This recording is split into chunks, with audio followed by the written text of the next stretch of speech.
بسم اللہ الرحمن الرحیم نحمدہ ونصلی علی رسولہ الکریم۔ السلام علیکم محترم سامعین، اس علمی تجزیے میں آپ سب کو دل کی گہرائیوں سے خوش آمدید۔ دیکھیں، آج ہم جس موضوع پر بات کرنے جا رہے ہیں وہ دراصل اسلامی قانون اور آج کے اس جدید دور کے مسائل کے درمیان ایک بہت ہی اہم، بلکہ یوں کہہ لیں کہ ایک لازمی پل کی حیثیت رکھتا ہے۔ شیخ الاسلام مفتی تقی عثمانی صاحب کی بصیرت افروز گفتگو کو سامنے رکھتے ہوئے آج ہم یہ سمجھنے کی کوشش کریں گے کہ شریعت میں اجتہاد کا اصل اور حقیقی تصور کیا ہے، آخر اس استدلال کی، اس قانون سازی کی اصل حدود ہیں کیا۔ اچھا، تو چلیں جلدی سے دیکھ لیتے ہیں کہ آج کے اس تجزیے میں ہم کن نکات پر بات کریں گے۔ سب سے پہلے اجتہاد کا شرعی مفہوم کیا ہے، دوسرا اس کا دائرہ کار کتنا ہے، تیسرا قطعی نصوص میں اجتہاد کی کیا حیثیت ہے، اور چوتھا اس حوالے سے ایک بڑی ہی عام جدید غلط فہمی کا ہم جائزہ لیں گے۔ تو آئیے بلا تاخیر شروع کرتے ہیں اپنے پہلے حصے سے، یعنی اجتہاد کا شرعی مفہوم، کیونکہ ظاہر ہے جدید اطلاق کو سمجھنے کے لیے بنیاد کا واضح ہونا تو سب سے پہلی شرط ہے۔ دیکھیں، جب ہم اجتہاد کی شرعی مفہوم کی بات کرتے ہیں تو تاریخ اسلام کا ایک بڑا ہی مشہور اور کمال کا واقعہ سامنے آتا ہے۔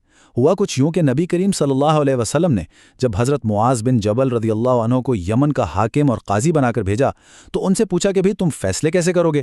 انہوں نے عرض کیا اللہ کی کتاب یعنی قرآن سے۔ آپ صلی اللہ علیہ وسلم نے پوچھا اگر وہاں نہ پاؤ تو جواب ملا سنت رسول سے، اور پھر آپ صلی اللہ علیہ وسلم نے تیسری بار پوچھا کہ اگر وہاں بھی کوئی صراحت نہ ملے تو پھر کیا کرو گے؟ تب انہوں نے اس تیسرے مرحلے کا ذکر کیا کہ پھر میں اپنی رائے سے اجتہاد کروں گا۔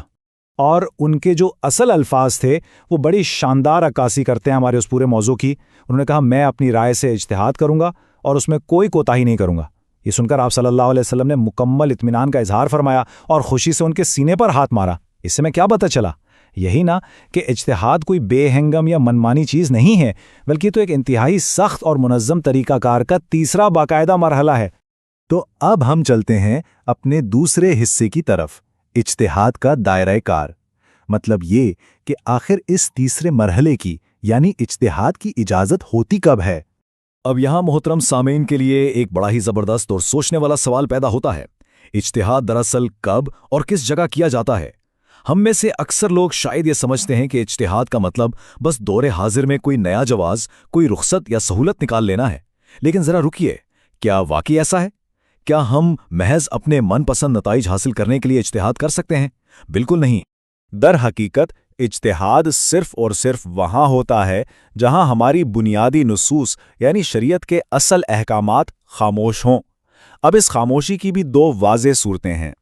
پہلی تو یہ کہ کسی خاص جزوی مسئلے کے بارے میں قرآن و حدیث میں سرے سے کوئی ذکر ہی موجود نہ ہو، اور دوسری صورت یہ ہے کہ تذکرہ تو موجود ہو لیکن جن الفاظ میں کیا گیا ہے ان میں اجمال ہو، یعنی ایک سے زیادہ تشریحات کی گنجائش نکلتی ہو۔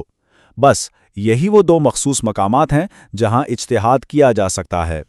اور یہیں سے ہم اپنے تیسرے حصے میں داخل ہوتے ہیں، قطعی نصوص میں اجتہاد۔ یہ وہ مقام ہے جسے سمجھنا قانونی غلطیوں سے بچنے کے لیے انتہائی ضروری ہے۔ تو بھائی، اصل اور سب سے اہم نقطہ یہ ہے کہ یہ نصوص قطعیہ آخر ہیں کیا؟ سادہ الفاظ میں سمجھیں تو یہ قرآن یا سنت کے وہ احکامات ہیں جو 100% واضح اور دو ٹوک ہیں۔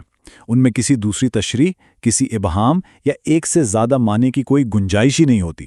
اور جب معاملہ ایسا دو ٹوک ہو جائے تو بس سمجھ لیں کہ وہ شریعت کے ایک ایسی حتمی سرخ لکیر ہے جہاں ذاتی رائے اور اجتہاد فوراً رک جاتے ہیں۔ اس بات کو اور واضح کرنے کے لیے ذرا ان دونوں کا موازنہ کر لیتے ہیں۔ ایک طرف وہ مبہم نصوص ہیں جہاں تشریح کی گنجائش نکلتی ہے اور وہاں اجتہاد بالکل درست ہے، لیکن دوسری طرف یہ قطعی نصوص ہیں۔